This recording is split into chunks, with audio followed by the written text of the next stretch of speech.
In the Carolina kitchen today, the other white meat. We're serving up some pork chops, but you know we can't keep it that simple. These chops are going to come with it's a smoky filling that really packs just the right amount of heat for your dinner. Welcome into the Carolina kitchen, and Araps with Hickory Nut Gap Farm is here with us, and we're excited to have you guys. Thanks, I'm excited to be here. You guys have a lot of local foods. People, the restaurants around here have been talking about it, so we thought it was about time to get you guys on directly and tell us a little bit about your products. What do you have for us today? All right, today I have 100% pasture-raised pork chop. We also do grass-fed beef and pasture-raised chicken just about 20 minutes outside of Asheville. What I'm going to do with this pork chop is really simple, but it looks fancy and it tastes delicious. Okay. So first things first, I'm going to pan sear the pork chop. I'm going to add a little bit of lime juice. The lime juice really helps tenderize the pork chop. So just squeeze a little bit on both sides. A little bit of salt and pepper. A little bit of salt and pepper goes a long way with our meat.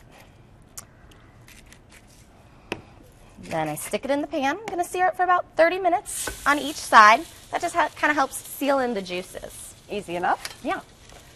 And you want your pan hot, it looks like, to get started, to make sure you get that sear. Yeah, medium-high heat is best. So we'll sear it quickly on both sides. You can see how quickly it changes color. Wow.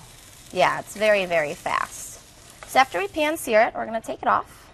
We're going to cut a small slit on the side of the pork chop. It's going to be about 1.5 inches long incision, and you're going to cut all the way into the pork chop, all the way to this bone. What we're doing is we're creating a pocket to stuff. Okay. Yeah, so once we have the pocket, we're going to take a little bit of arugula. Just shove it on in there. This does not have to be pretty, as long as it's inside. Because once it's inside and once it's in the oven, everything kind of just blends together as it is. Awesome. We have a little bit of a Brie-style cheese from Looking Glass Creamery, which is our neighbors just down the road. And Brie-style cheese is great because it melts really, really nicely.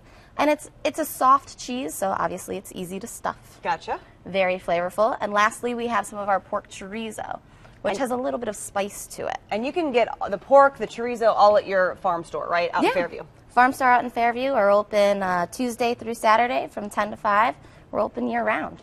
So now we have our stuffed pork chop. Look at that. So you made it very fancy. This is not your typical pork chop here. This is not your typical pork chop, but you can see how quickly it was done. Everybody can do that. Mm-hmm.